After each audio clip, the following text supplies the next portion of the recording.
Hi friends, welcome to my YouTube channel Ometics take.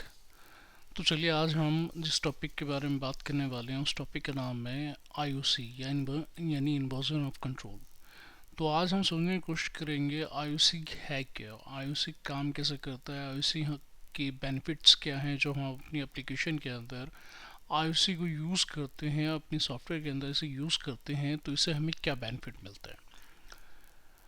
Inversion control जो है एक tool है जो कि सॉफ्टवेयर में डिपेंडेंसी को मैनेज करने के लिए यूज़ किया जाता है, और डिपेंडेंसी इंजेक्शन जो है वो इसका एक पार्ट है आईओसी का। तो it involve injecting dependencies of A class from outside. इसका मतलब ये है कि हम फ्रॉम द आउटसाइड जो डिपेंडेंसी है वो यूज़ करने की कोशिश करते हैं rather दैन जो हमारा ट्रेडिशनल वे है उस तरीके से। तो ये कैसे काम करता है वो हम समझने की कोशिश करते हैं। आईओसी कंटेनर की जो रिस्पॉन्सिबिलिटी होती है, रिस्पॉन्सिबिलिटी क्या होती है कि आप जो भी ऑब्जेक्ट बनाते हैं उसके इंस्टेंस को वो मैनेज करता है, अपने लेवल पर वो उस चीज़ों को मैनेज करता है। और इससे हमें क्या बेनिफिट होता है इसमें हम समझने की कोशिश करेंगे कि जब हम कोई एप्लीकेशन क्रिएट करते हैं तो आईओसी जो है वो एक तरीके का सॉलिड जो प्रिंसिपल होता है, बेसिक प्रिंसिपल है, उसका एक पार्ट है। तो आईओसी से सॉलिड प्रिंसिपल की तरह जो हम इसे यूज़ करते हैं या उसका एक पार्ट हो ये है, तो उससे हमें बेनिफिट क्या मिलता है। इसके अंदर सबसे पहले जैसे कि अभी हमने कहा ये इंस्टेंसेस को मैनेज करता है। तो इंस्टेंसेस मैनेज करने के लिए हमें आईओसी की रिक्वायरमेंट क्यों है। हम तो नॉर्मल तरीके से भी ऑब्जेक्ट क्रिएट कर सकते हैं और इंस्टेंस को मैनेज कर सकते हैं, फिर हमें आईओसी ही क्यों चाहिए।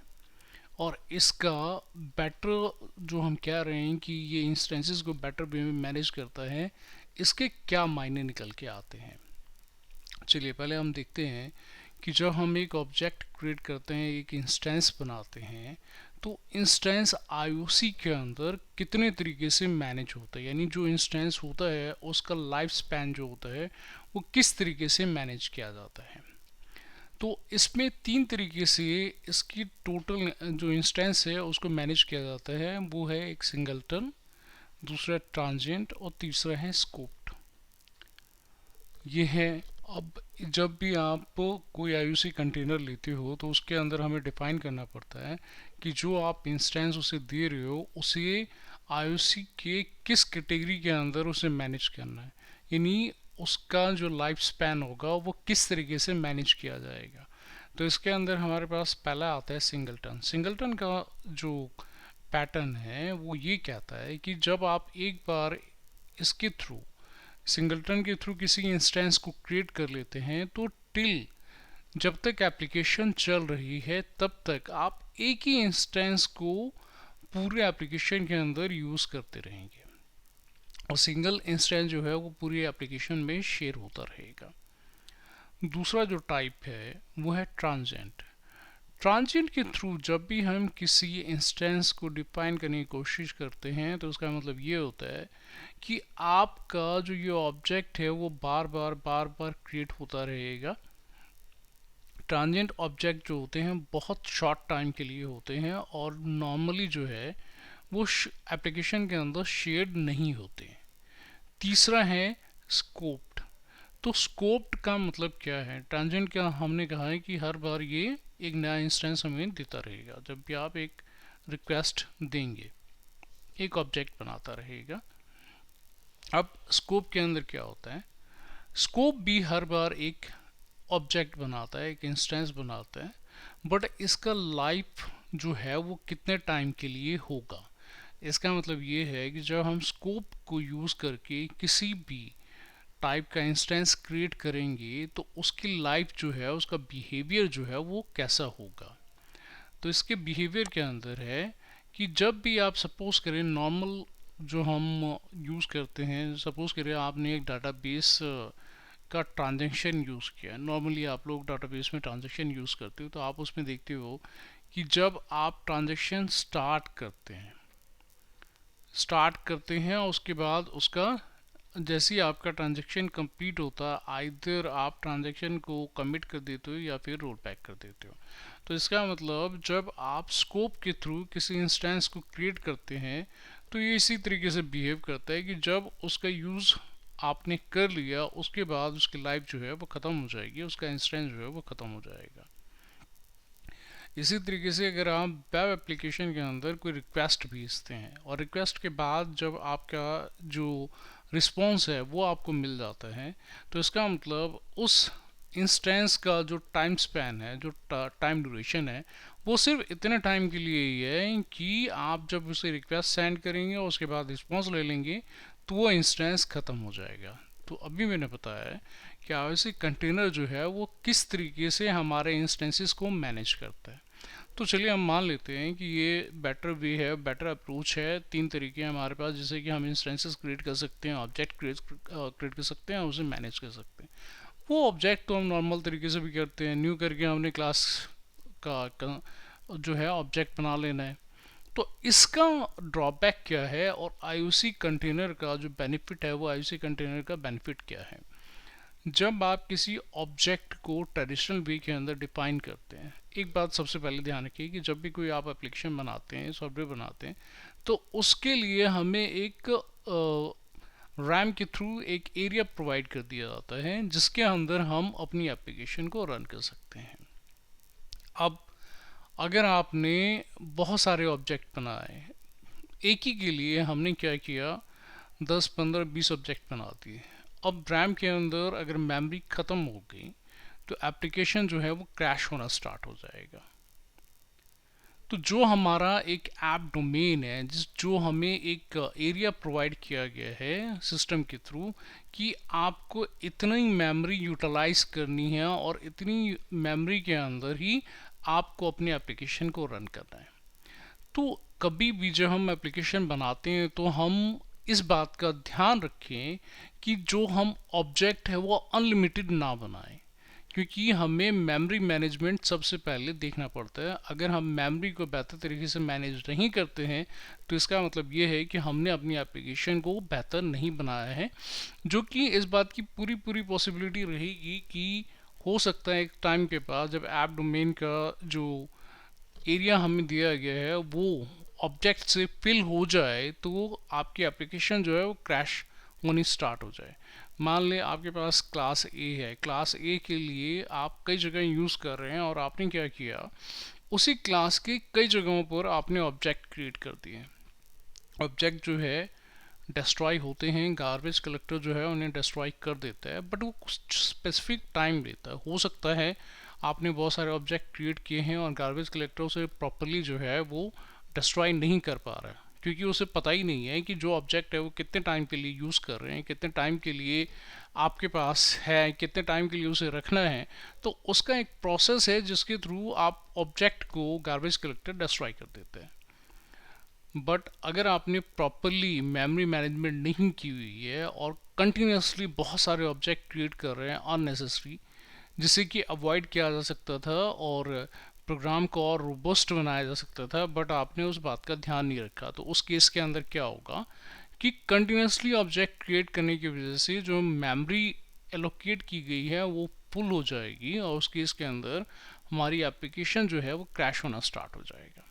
आप नॉर्मली भी देख लीजिएगा कि अगर आप कोई भी एप्लीकेशन रन करते हैं, सपोज करें हम इसी का अगर टास्क मैनेजमेंट के अंदर देखें तो यहाँ पर हम देखेंगे कि बहुत सारे जो प्रोग्राम हैं, जो एप्लीकेशंस हैं, वो कितनी मेमोरी यूटिलाइज कर रहे हैं।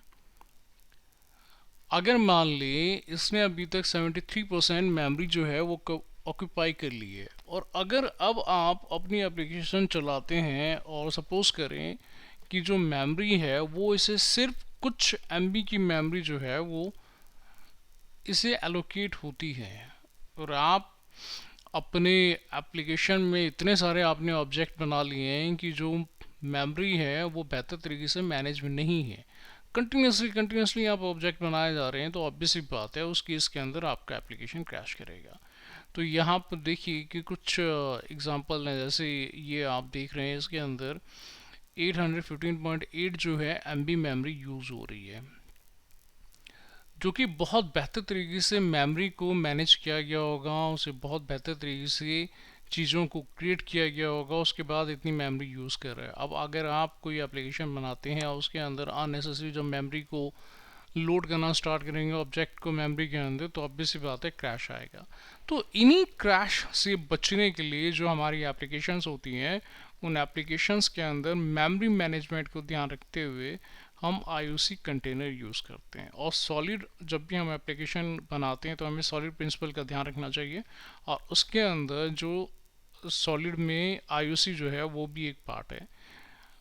तो ये हमें हमेशा ध्यान रखना है कि एक बेहतर मेमोरी मैनेजमेंट सिस्टम के लिए हमें IOC की रिक्वायरमेंट है, इन्वर्जन ऑफ कंट्रोल की रिक्वायरमेंट होती है। अब मैंने आपको बताया है कि ये तीन तरीके से अपने इंस्टेंसेस की लाइफ को मैनेज करता है। सिंगलटन, ट्रांजिएंट और स्कूप्ड फॉर्म के अंदर यूज़ होता है। इनकी डिफरेंसेस क्या हैं ये मैं आपको समझा चुका हूँ। अब जब भी आप इंस्टेंस IOC कंटेनर के थ्रू कॉल करते हैं या IOC कंटेनर के थ्रू बनाते हैं, तो उसका यूज़ हम कैसे करें?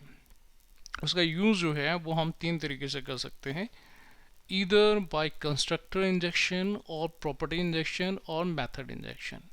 यानी हमारे पास जो ऑब्जेक्ट का रेजोल्यूशन है वो तीन तरीके से मैनेज हो सकता है, कंस्ट्रक्टर के थ्रू हो सकता है, प्रॉपर्टी के थ्रू हो सकता है और मेथड के थ्रू हो सकता है। लेकिन जब हम ऐसा करते हैं तो सबसे पहले हमें अपने जो डिपेंडेंसीज हैं उनको रजिस्टर करना पड़ता है। जब तक हम रजिस्टर नहीं करेंगे IOC कंटेनर के अंदर तो वो वर्क नहीं करेगा। तो कैसे करेगा ये भी हम बात करेंगे अभी। अब हम बात करते हैं कि हमारे पास कितने तरह के IOC कंटेनर जो हैं वो अवेलेबल हैं, इन्वर्जन ऑफ कंट्रोल जो हैं वो कितनी तरह के हैं। तो कुछ के एग्जांपल मैं यहाँ दे रहा हूँ, और भी हो सकते हैं जिसे आप यूज़ कर सकते हैं, या आपके ऊपर डिपेंड करता है, but there are some good examples जो कि नॉर्मली हम IOC के लिए यूज़ करते हैं। एक हमारे पास ऑटो पैक है। तो इसकी कुछ की फीचर्स हैं कि इसका कंस्ट्रक्टर इंजेक्शन में, प्रॉपर्टी इंजेक्शन में और मेथड इंजेक्शन में आप यूज़ कर सकते हैं। फ्लेक्सिबल है, लाइफ टाइम का सपोर्ट जो है वो लाइफ टाइम स्कूप्स के हिसाब से होता है। इसी तरीके से इंजेक्ट है। उसके बाद इसके अंदर हमारे पास आता है यूनिटी कंटेनर है, और इसके भी जो सपोर्ट हैं वो आपको कंस्ट्रक्टर इंजेक्ट करके हो सकता है, या प्रॉपर्टी इंजेक्ट करके हो सकता है, या मेथड इंजेक्ट करके हो सकता है। इसके बाद सिंपल इंजेक्टर है। सिंपल इंजेक्टर के भी कुछ फीचर्स हैं। फिर कैशल बिंसर जो है वो हमारे पास है। इसके अंदर भी हमारे पास तीनों फीचर मिल जाते हैं। कंस्ट्रक्टर इंजेक्शन हो सकता है, प्रॉपर्टी इंजेक्शन हो सकता है, मेथड इंजेक्शन हो सकता है। लास्ट वन जो यूज़ हुआ है वो है स्ट्रक्चर मैप। इसके भी कुछ इसके भी कुछ अपने फीचर हैं जो हम यूज़ कर सकते हैं, हमारे रिक्वायरमेंट के हिसाब से डिपेंड करेगा। इसके बाद हमारे पास एक आता है जो लास्ट है, Microsoft dot extension dot dependency injection. ये माइक्रोसॉफ्ट का ही है। तो इसके भी कुछ फीचर्स हैं कि available in Microsoft name space में है। उसके बाद simplified compare to some other container, दूसरे के कंटेनर के कंपैरिजन में ये थोड़ा ज़्यादा सिंपल है। अगर आप फ्रिक्वेंटली यूज़ कर रहे हैं तो आप इसे वेल अवेयर होंगे कि ये किस तरीके से काम करते हैं। Design for use with .NET core applications के साथ हम यूज़ कर सकते हैं। सपोर्ट फॉर कंस्ट्रक्टर इंजेक्शन है इसके अंदर। तो जब भी हम IOC कंटेनर को यूज़ करें तो हमें देखना होगा कि जब हम उसे अपनी एप्लीकेशन के अंदर इंटीग्रेट करने जा रहे हैं तो हम उसे किस तरीके से इंजेक्ट करें। जो ज़्यादा सिंपल हो, सिंपल वे में यूज़ हो सकता है, उसी के IOC कंटेनर को हमें यूज़ करना चाहिए। अब इसके अंदर जो हमारे पास जो इन्वर्जन ऑफ कंट्रोल है कुछ बेनिफिट्स देता है, जैसे डीकपलिंग का हमें ये बेनिफिट देता है। तो डीकपल क्या होता है, डीकपलिंग क्या है, उसे मैं और बेहतर तरीके से आपको अभी समझाऊंगा। पहले इसकी डेफिनेशन को समझते हैं। IOC container help implement the dependency inversion principal which promotes decoupling between high level and low level module. High और लो लेवल मॉड्यूल के बीच में ये डीकपल का काम करता है। तो दो तरीके से होता है, जब आप इंस्टेंस क्रिएट करते हो तो वहाँ पर या तो टाइट कपलिंग होगी या फिर लूज कपलिंग होगी। तो यहाँ पर ये लूज कपलिंग का एग्जांपल है। उसके बाद ये भी होता है IOC container provide a centralize location for configuring and manage object dependency. जितने भी ऑब्जेक्ट डिपेंडेंसीज हैं उसे आप सेंट्रलाइज वे में मैनेज कर सकते हैं, इधर उधर नहीं रहेगा, एक ही जगह पर रहेगा। एक ही IOC कंटेनर आपने यूज़ किया तो वहाँ पर आपके जितने भी ऑब्जेक्ट बनेंगे, जितने भी इंस्टेंसेस बनते हैं, आप उन्हें बेहतर तरीके से मैनेज कर सकते हैं। तो ये एक अलग से इसका बेनिफिट हो जाता है।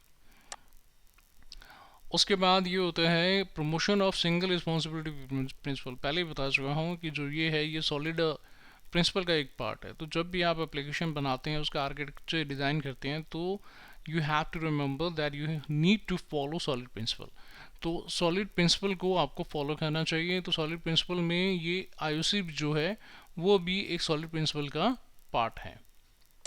अब इसके अंदर जो सबसे इम्पोर्टेंट और सबसे ज़रूरी बात है वो बात है tight coupled and loosely coupled की। तो जब आप एक ऑब्जेक्ट बनाते हैं तो उसका टाइट कपल से क्या लेना देना है और लूजली कपल से क्या लेना देना है, तो इसे मैं बेहतर तरीके से विद प्रैक्टिकल एग्जांपल समझाने की कोशिश करूँगा कि टाइट कपलिंग क्या होती है और लूजली कपल्ड जो क्लासेस होती हैं वो क्या होते हैं। फिर भी हम इसका डेफिनेशन समझने की कोशिश करते हैं। Tightly coupled classes have a high degree of dependency on each other. Changes in one class में require corresponding changes in another. इसका मतलब ये है जो टाइटली कपल्ड आप क्लासेस ले रहे हैं उसके अंदर अगर आप एक क्लास के अंदर चेंज करते हैं तो ऑब्वियस सी बात है उसकी रिस्पेक्ट में जितनी क्लासेस हैं वो सारी आपको चेंज करनी पड़ेगी, सेम वे में आपको मैनेज करना पड़ेगा।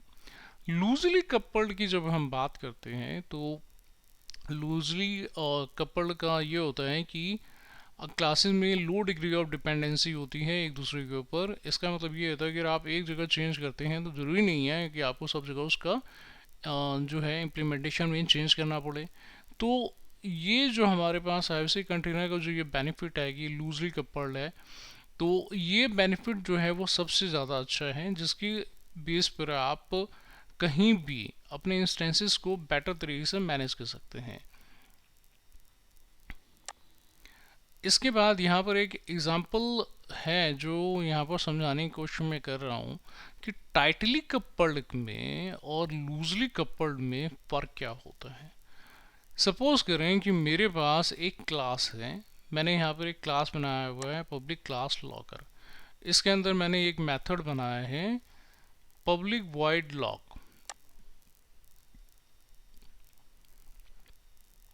इसके अंदर मैं एक पैरामीटर भेज रहा हूँ, स्ट्रिंग टाइप के पैरामीटर है। अब जब मैंने ये क्लास बनाया और इस क्लास को मुझे किसी दूसरे क्लास के अंदर यूज़ करना है, मेथड को यूज़ करना है, तो भाई अगर मेथड यूज़ करना चाहेंगे then in that case we need to have वो object, to have an object. तो अगर हमें ऑब्जेक्ट चाहिए तो ऑब्जेक्ट कैसे बनाएंगे आपने क्या किया, एक वेरिएबल ले लिया जो हमने एक क्लास बनाई है ऑर्डर प्रोसेसर नाम से। अब इस क्लास के अंदर मैंने क्या किया, एक वेरिएबल ले लिया, ठीक है, और उस वेरिएबल के अंदर मैंने वेरिएबल क्या ये एक इंस्टेंस ले लिया हमने ऑब्जेक्ट का। तो यहाँ पर मैंने इस क्लास को इनिशलाइज कर दिया न्यू लॉगर से, और ये जो इंस्टेंस है जिसमें मैं इस ऑब्जेक्ट को स्टोर कर रहा हूँ वो है अंडरस्कोर लॉगर। अब एक बात समझिए कि ये टाइटली कपल्ड क्यों है। अब जब आपने यहाँ पर ये इंस्टेंस बनाया है, ये ऑब्जेक्ट बनाया है, तो इस ऑब्जेक्ट को पर्टिकुलरली आपने इसी क्लास के लिए इनिशलाइज किया है। इसका मतलब ये है कि अगर सेम ऑब्जेक्ट आप कहीं और यूज़ करना चाहें तो पॉसिबल नहीं है। क्यों? क्योंकि आपने पर्टिकुलरली इसी क्लास के लिए अपने इंस्टेंस को क्रिएट किया है। तो अगर आप एक पर्टिकुलर क्लास के लिए अपने इंस्टेंस को क्रिएट करते हैं तो ऑब्वियस ही बात है अगर आपको ये लॉगर टाइप का जो ऑब्जेक्ट है किसी और जगह भी यूज़ करना है तो आप वहाँ पर इसे यूज़ नहीं कर सकते हैं। क्यों नहीं कर सकते? क्योंकि इसका इंस्टेंस सिर्फ हमने एक पर्टिकुलर क्लास के लिए बनाया है। अब अगर सपोज करें कि किसी दूसरी क्लास के अंदर मुझे न्यू लॉगर टाइप का जो इंस्टेंस है, जो ऑब्जेक्ट है वो चाहिए होगा, तो मैं क्या करूँगा? तो उस केस के अंदर मुझे क्या करना है कि इसी तरीके से दूसरी क्लास के अंदर भी इनिशलाइज करना है। अगर मान लो 8-10 क्लासेस हैं जहाँ पर मैं लॉगर को यूज़ करना चाहता हूँ, तो बेटर अप्रोच क्या है, या तो एक ही जगह हम उसका इंस्टेंस बना लें, उसके बाद जहाँ जहाँ यूज़ करना है वहाँ पर यूज़ करें। और अगर मान लो एक ही लॉगर क्लास को आप 10 दूसरे क्लासेस के अंदर यूज़ करना चाहते हैं, इन दैट केस क्या होगा कि सेम लॉगर टाइप के ऑब्जेक्ट को आपने 10 बार इनिशलाइज कर दिया। एक तो ये है कि जब आप जितनी बार इनिशलाइज करेंगे वो इतनी बार मेमोरी को कंज्यूम करेगा। तो ये बहुत बड़ा इशू है कि आप जितना ऑब्जेक्ट बनाते जाओगे मेमोरी उतनी कंज्यूम होती जाएगी। और हमारा पहला टारगेट होता है कि वेल तरीके से जब आप एप्लीकेशन कंस्ट्रक्ट करते हैं then you have to take care of memory. Memory management application का बहुत ज़्यादा इम्पोर्टेंट पार्ट होता है जो हमें ध्यान रखना चाहिए। That's why such type of fan implementation is always called tightly coupled classes या tightly coupled। तो यहाँ पर टाइटली कपल्ड का मतलब आई थिंक आपको क्लियर हो गया होगा कि आप एक ऑब्जेक्ट को जब बनाते हैं वो पर्टिकुलर उसी क्लास के अंदर यूज़ हो रही है, बाकी कहीं जगह किसी भी जगह पर शेयर नहीं हो रही है। ठीक है, तो अब जैसे हम आईओसी कंटेनर के अंदर हमने कहा सिंगलटन हम बनाते हैं, तो सिंगलटन एक क्लास जो है वो कब सब जगह पर यूज़ हो सकता है अगर आपने कंटेनर के अंदर इनिशियलाइज कर दिया। अगर आपने कंटेनर के अंदर उसे यूज़ कर लिया है और डिफाइन कर दिया है तो वो कहीं भी आप यूज़ कर सकते हैं। तो इसका मतलब जो 10 क्लासेस के अंदर हमें मेमोरी यूज़ करनी थी, ऑब्जेक्ट यूज़ करना था, तो वो हमने सिर्फ एक ही बार बनाया है और सेम ऑब्जेक्ट जो है ऑल ओवर द एप्लीकेशन हम यूज़ कर रहे हैं। और यहाँ पर हम क्या कर रहे हैं, यहाँ पर हमने क्या किया, जिस क्लास के अंदर हमें ऑब्जेक्ट चाहिए था फटाफट फटाफट फटाफट क्या है कि हम ऑब्जेक्ट बनाते गए।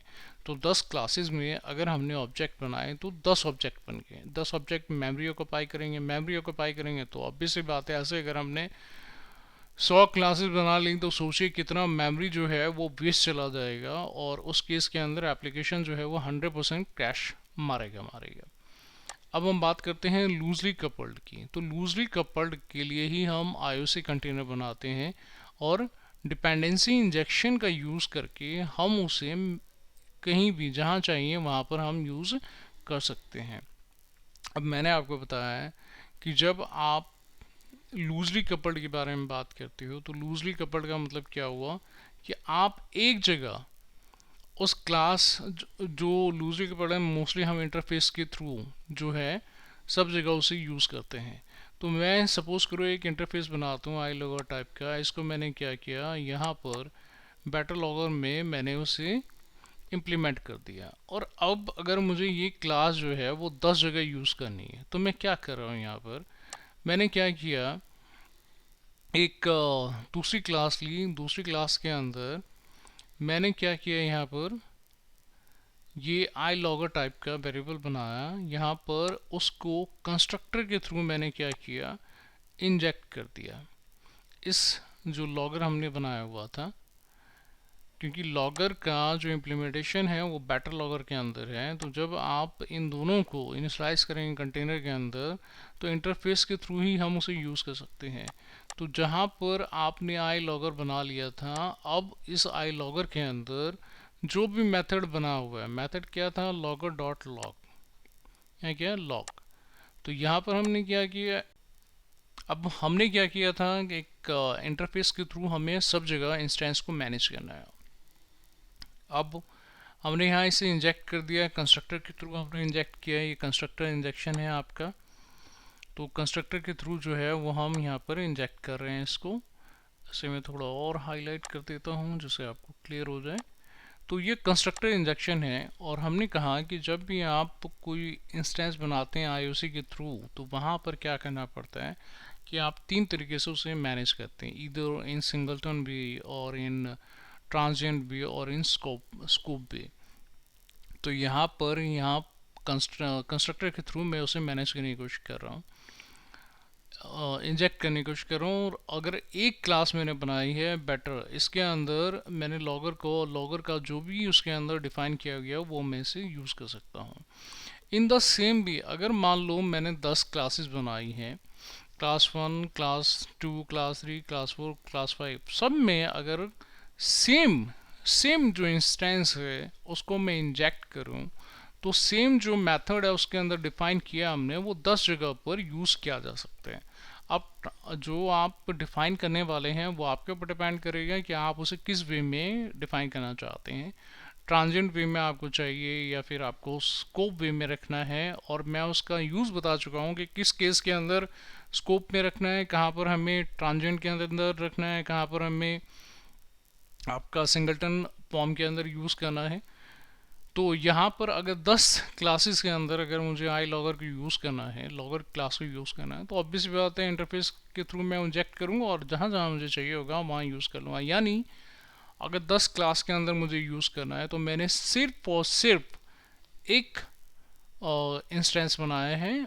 मतलब डिफाइन हम किसी भी तरीके से कर सकते हैं, या तो हमारी रिक्वायरमेंट के ऊपर डिपेंड करेगा कि हमें उसे कितने टाइम के लिए यूज़ करना है। तो अगर मान लो मैं सिंगलटन बनाता हूँ, जैसे कि हमने कहा कि सिंगलटन जो है ऑल ओवर द एप्लीकेशन जो है यूज़ किया जा सकता है। तो अगर सिंगलटन मैंने कोई भी एक आईसी कंटेनर के थ्रू इंस्टेंस क्रिएट कर दिया है, तो अगर मान लो मैं एक जगह यूज़ कर रहा हूँ तो मैं और 10 जगहों पर उसे इंजेक्ट कर सकता हूँ। That's why it is called loosely coupled. Loosely coupled क्या है कि इंस्टेंस मैंने एक ही जगह बनाया है, एक ही बार बनाया है, but I'm able to use that particular instance in all over the application wherever we need to use it। यानी जहाँ भी हमें यूज़ करने की ज़रूरत है वहाँ पर हम उस इंस्टेंस को यूज़ कर सकते हैं। That's why it is called loosely coupled. कि ये एक क्लास के लिए हमने नहीं बनाया, ये जहाँ चाहें जिस तरह चाहें जिस जगह पर चाहें उसे यूज़ कर सकते हैं। इसीलिए ये लूजली कपल्ड का एग्जांपल है। और ये जो एक एग्जांपल यहाँ पर मैंने दिया है ये कंस्ट्रक्टर के थ्रू इंजेक्ट हम कर रहे हैं। अब ऊपर हमने कहा था कि हमारे पास कई तरीके के मेथड हैं जिसके थ्रू हम अपने इंस्टेंस को अगर डिफाइन करते हैं तो उसे यूज़ कर सकते हैं। पहला आपका प्रॉपर्टी इंजेक्टर।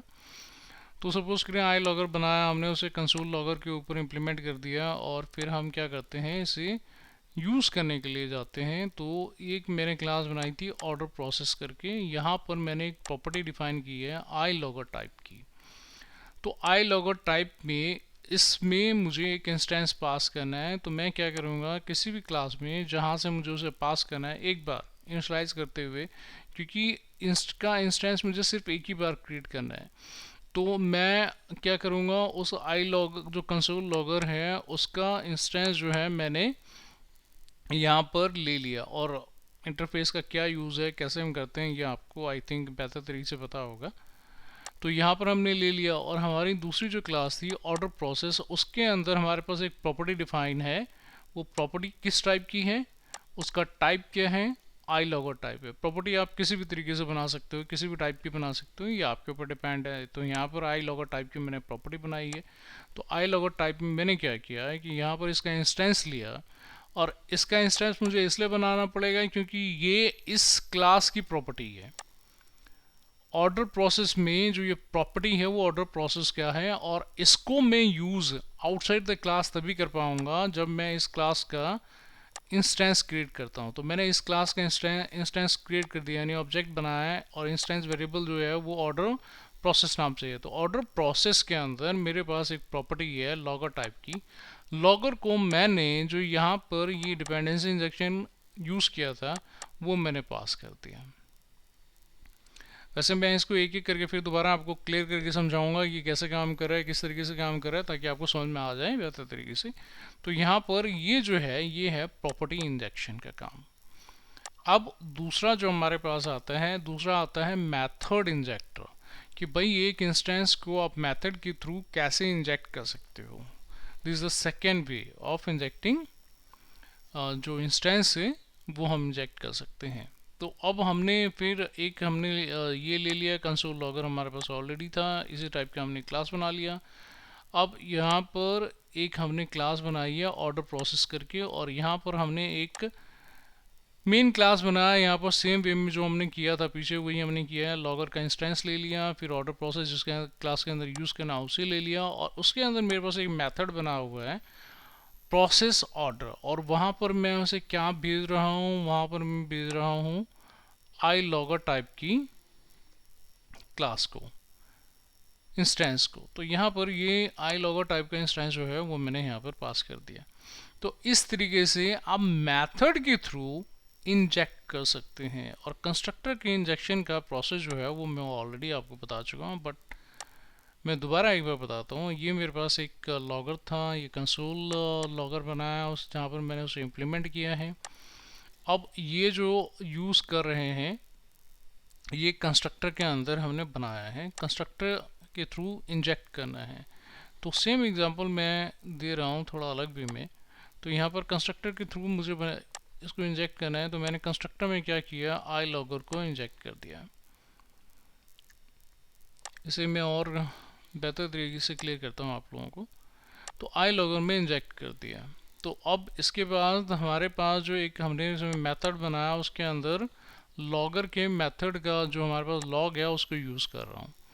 अब मैं गया फिर दोबारा इंस्टेंस क्रिएट किया, सेम वे में ऑर्डर प्रोसेस का मैंने इंस्टेंस किया। अब इस ऑर्डर के अंदर जो इसका कंस्ट्रक्टर था उस कंस्ट्रक्टर के अंदर ही मैंने क्या किया था, लॉगर टाइप का जो इंस्टेंस है वो पास किया था। तो मैंने यहाँ पर भी लॉगर टाइप का इंस्टेंस जो है ये पास कर दिया और इसे यूज़ कर लिया। अब देखिए ये तो हमारे तरीके हो गए कि आप जब IOC कंटेनर यूज़ करते हैं तो IOC कंटेनर के अंदर आपके लिए IOC कंटेनर बेनिफिट क्या देता है, और ट्रेडिशनल वे जो हम अप्रोच यूज़ करते हैं उसके कंपैरिजन में IOC कंटेनर की जो बेनिफिट्स हैं वो क्या क्या हैं, इसे हम यूज़ कैसे कर सकते हैं जब इसका इंस्टेंस बनाते हैं। तो अभी जो मैंने आप लोगों को एग्जांपल दिया है ये IOC कंटेनर के बगैर मैंने आपको एग्जांपल दिया है, जिसके अंदर मैंने आपको बताया है कि बिना IOC कंटेनर क्रिएट किए हुए हम इस तरीके से इंजेक्ट कर सकते हैं, इंस्टेंस को इंजेक्ट कर सकते हैं। अब बात आती है कि ये डिपेंडेंसी इंजेक्शन है जो कि हमने यहाँ पर इंजेक्ट किया है, और डिपेंडेंसी इंजेक्शन जो है वो IOC कंटेनर का एक पार्ट है। अब हमने यहाँ पर अभी तक कोई कंटेनर यूज़ नहीं किया, सिंपल वे में इसे हमने यूज़ करने की कोशिश की है कि इंस्टेंस को एक ही जगह से हम कैसे तीन वे में यूज़ कर सकते हैं, या आइदर कंस्ट्रक्टर में इंजेक्ट कर दें या फिर आप उसे प्रॉपर्टी के थ्रू इंजेक्ट करें या मेथड के अंदर इंजेक्ट करें, दैट्स और वे। तो ये जो तरीका है ये मैंने अभी आपको बताया। अब यही तरीका जो है मैं आपको करके बताता हूँ ताकि आपको समझ में आ सके कि ये जो हमने तीनों यूज़ किए हैं ये किस तरीके से यूज़ होंगे। तो हम शुरू करते हैं। पहले हमारे पास जो एक इंटरफेस है वो आई लॉगर टाइप का है, तो मैं भी क्या करता हूँ एक आई लॉगर टाइप का इंटरफेस क्रिएट कर लेता हूँ। यहाँ पर इंटरफेसेस दिया हुआ है, यहाँ पर एक आई लॉगर टाइप का इंटरफेस जो है हम क्रिएट कर लेते हैं। तो आइए हम इंटरफेस क्रिएट करके चेक करते हैं। पहले ये हमारा इंटरफेस है और यहाँ पर हमने इसे नाम दे दिया आई लॉगर करके। यहाँ हमने इंटरफेस को जनरेट कर दिया। ये इंटरनल है, आप जो यूज़ है इंटरनल का वो क्या है, एक्सेस मॉडिफायर कहाँ तक काम करता है, कैसे काम करता है। अगर आप इससे फैमिलियर नहीं हैं तो मैं नेक्स्ट वीडियो के अंदर सी शार्प के ऊपर कम्प्लीटली एक ट्यूटोरियल वीडियो बनाने वाला हूँ कि किस तरीके से सी शार्प जो लैंग्वेज है उसे हम यूज़ कर सकते हैं। तो यहाँ पर ये इंटरनल है, इंटरनल रहने देते हैं, कोई ज़रूरी नहीं है, बट फिर भी अगर है तो पहले पब्लिक से ही समझा देते हैं आपको। तो हमने पब्लिक बनाया है। अब इसके अंदर मेरे पास एक मेथड बनाया हुआ था void log। तो इसमें चीज़ें अगर आपको ज़्यादा क्लियर ना हो तो जो मेरा दूसरा वीडियो बनेगा उसको आप यूज़ कर सकते हैं। अब इसके बाद हमारे पास है कंसोल लॉगर, और कंसोल लॉगर पर हमने इम्प्लीमेंट किया है इंटरफेस को। तो जब हम कंसोल लॉगर के ऊपर जाएंगे तो यहाँ पर क्या होगा, पहले हम इसे इम्प्लीमेंट कर लेते हैं, एक क्लास बना लेते हैं कंसोल लॉगर नाम से। कंसोल लॉगर नाम से मैंने एक क्लास बनाई है,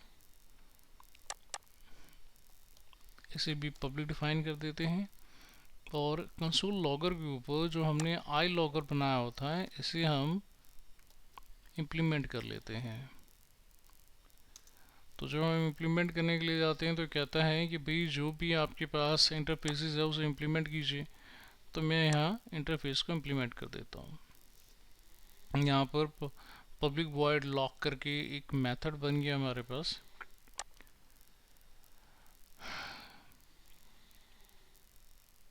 यहाँ पर जो लॉगर हमने बनाया था वो देखना पड़ेगा, ये पैरामीटराइज है या नॉन पैरामीटराइज है। ये पैरामीटराइज है आपका। और ये हमने यहाँ पर इम्प्लीमेंट कर दिया। अब मैं ये क्या करता हूँ कि भाई अगर मुझे कुछ दिखाना है तो कंसोल की बजाय मैं एक मैसेज बॉक्स ले लेता हूँ जहाँ पर हम इसे शो कर पाएँ। और ये मैसेज जो है ये मैसेज बॉक्स के थ्रू शो कर देगा। ये तो होगी आपके पास आपने इंटरफेस बनाया और जो क्या उसकी इम्प्लीमेंटेशन थी वो आपने कर ली। अब हमें क्या करना है कि पहला जो हमारे पास प्रोसेस है, ये कंस्ट्रक्टर वाला हमने एग्जांपल लिया है, तो हम कंस्ट्रक्टर वाले एग्जांपल को देखते हैं कि अगर हम इसको कहीं कॉल करें तो कॉल कैसे कर सकते हैं। अब हमने यहाँ पर एक क्लास बनाई थी, क्लास के अंदर कहा था कि हमारे पास कंस्ट्रक्टर में इसको इंजेक्ट करना है। तो कंस्ट्रक्टर में इंजेक्ट करने के लिए मैं क्या करता हूँ, एक ऑर्डर प्रोसेस नाम से एक और क्लास बना लेता हूँ। यहाँ पर मैं क्या करता हूँ, एक ऑर्डर प्रोसेस के नाम से क्लास बना लेता हूँ।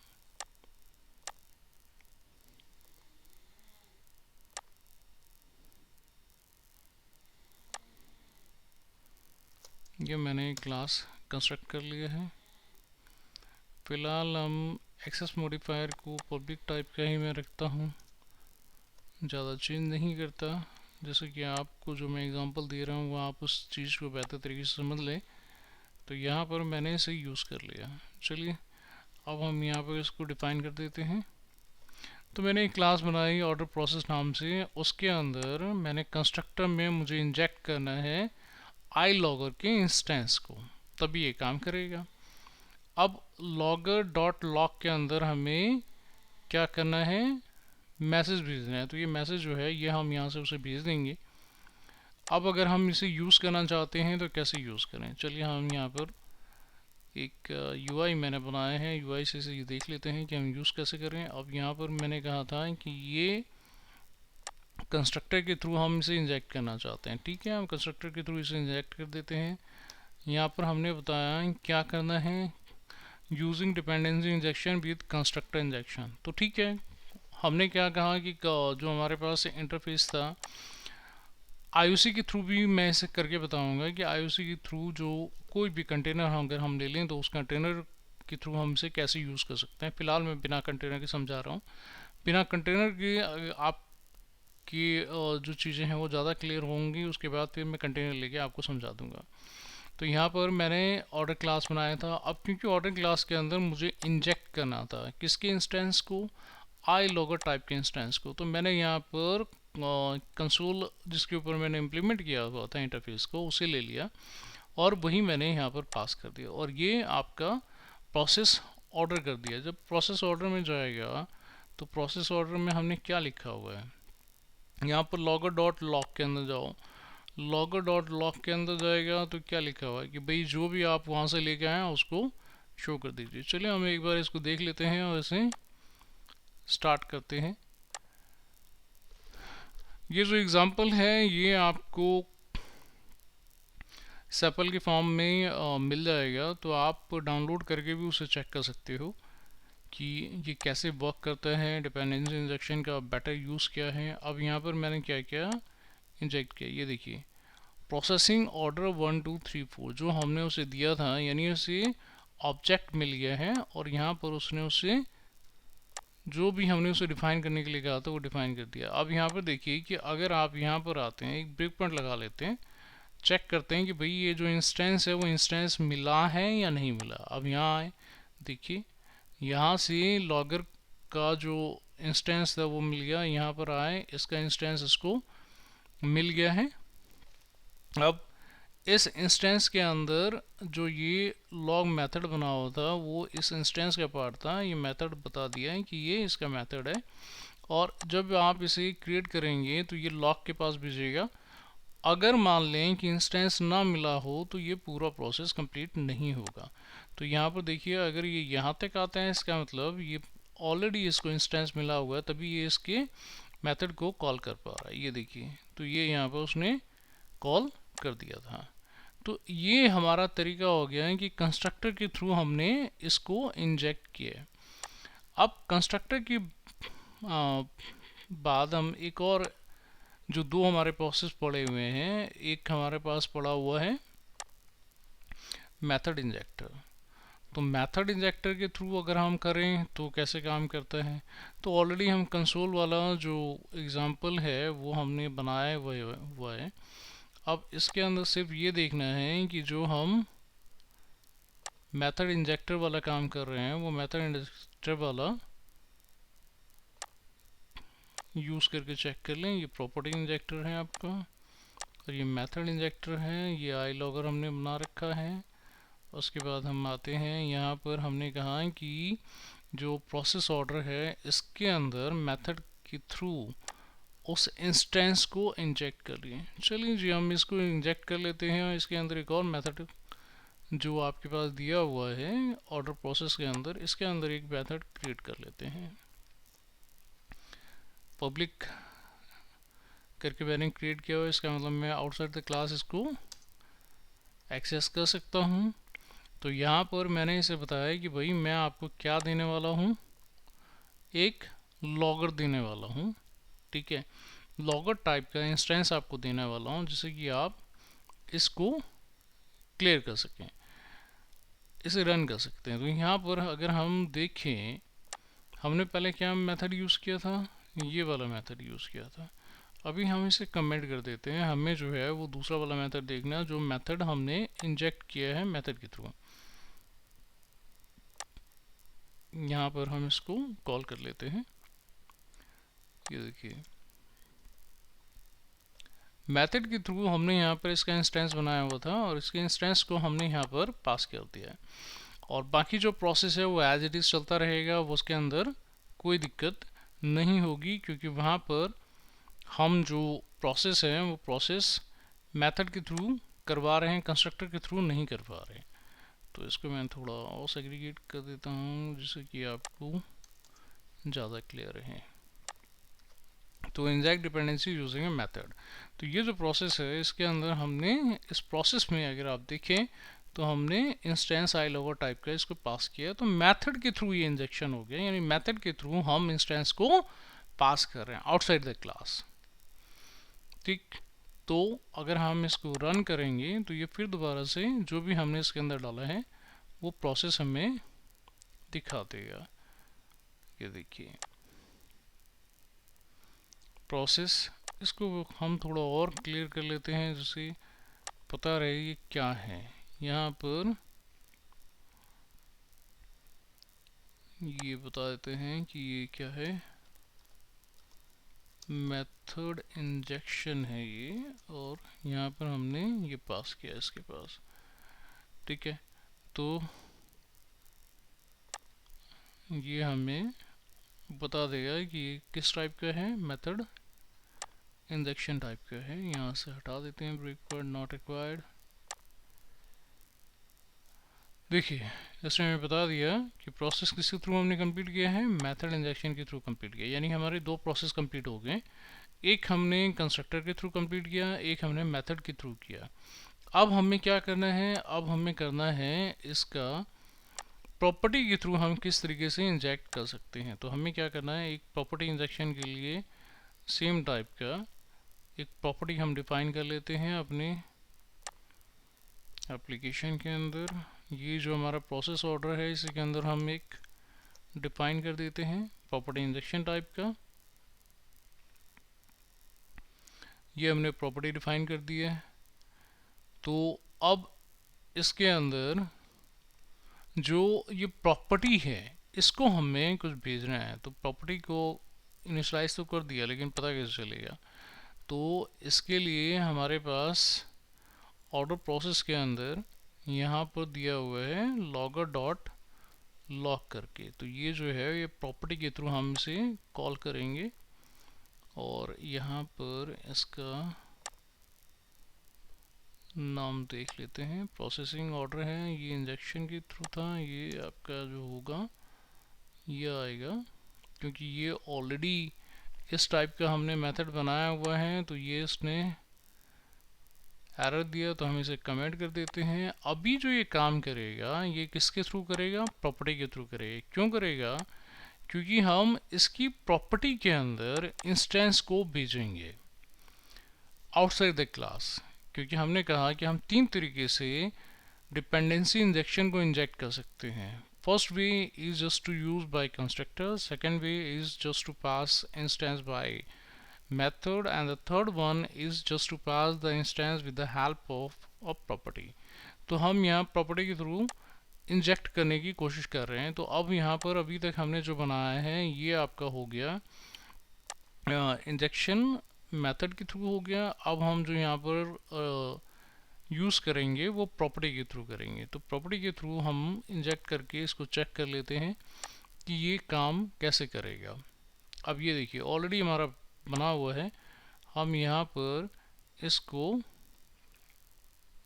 इंजेक्ट करा देते हैं और इसका एक जो मेथड है ये कॉल कर लेते हैं कि भाई पता चले कि हम किसके थ्रू इंस्टेंस को ले रहे हैं. इंजेक्ट द, अब ये क्या किया मैंने, सबसे पहले ऑर्डर प्रोसेस के अंदर एक मैंने प्रॉपर्टी बनाई थी लॉगर टाइप की.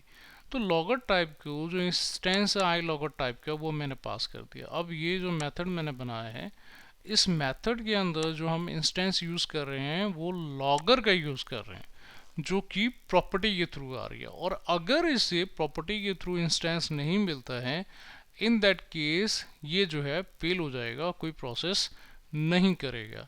तो अब हम इसे रन करके देखते हैं और देखते हैं कि ये हमें क्या जो हमने यहाँ पर किसके थ्रू पास किया है, प्रॉपर्टी के थ्रू. तो यहाँ पर इसको बता दीजिए कि भाई ये जो है ये प्रॉपर्टी के थ्रू हमने जो है वो यूज़ किया है. ठीक है, यही हमें आगे दिखेगा. हम इसे रन करके चेक कर लेते हैं. तो यहाँ पर देखिए आ गया, किसके थ्रू आए हैं, प्रॉपर्टी के थ्रू आए हैं. तो अभी जो हमने इंस्टेंस से भेजा है वो प्रॉपर्टी के थ्रू आए हैं. तो इसका मतलब ये हुआ कि आप तीन तरीके से अपनी जो इंस्टेंसेस हैं उसको मैनेज कर सकते हैं. अगर हम IOC कंटेनर के बारे में बात करें तो ये फ़िलहाल बिना IOC कंटेनर के मैंने आपको एग्जांपल देके समझाने की कोशिश की है. अब जो मैं आपको एग्जांपल दूंगा वो होगा IOC कंटेनर की हेल्प से अगर हमें करना हो तो हम कैसे कर सकते हैं. तो उसके लिए हम चेक करते हैं कि IOC कंटेनर हम कौन सा लेंगे. अभी हमने कहा कि हमारे पास बहुत से तरह के कंटेनर हैं, आप उसमें से कोई भी एक कंटेनर यूज़ कर सकते हैं. मोस्टली पॉपुलर जो कंटेनर होते हैं वो यूनिटी है, आउट ऑफ पैक है. आप चाहें तो माइक्रोसॉफ्ट डॉट डिपेंडेंसी इंजेक्शन वाला भी कंटेनर जो है वो यूज़ कर सकते हैं. तो अब हम उसी के थ्रू इसे यूज़ करने की कोशिश करते हैं और देखते हैं कि ये किस तरीके से वर्क करता है. ठीक है, तो ये जो डिपेंडेंसी इंजेक्शन है ये कंटेनर के थ्रू कैसे होगा ये मैं आपको नेक्स्ट ट्यूटोरियल जो है उसके अंदर पूरा डिस्क्राइब करूँगा. तो आप इस वीडियो को देखने के बाद दूसरे वीडियो को स्किप मत कीजिएगा, उस वीडियो को ज़रूर चेक कीजिएगा.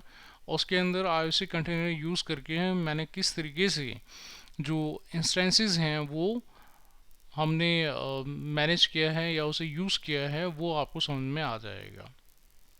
तो अगर आप हमारे चैनल पर नए हैं तो चैनल को सब्सक्राइब करें, लाइक करें, अपने कमेंट दें. अगर आप कोई प्रॉब्लम फेस कर रहे हैं, समझ नहीं आ रहा तो आप मुझे बता सकते हैं कमेंट्स के अंदर. बेल आइकन प्रेस करें जिससे कि जो मेरा नया वीडियो है, नया ट्यूटोरियल वीडियो है वो आप तक आ सके. तो आज के लिए बस इतना ही. Thank you, thanks for watching.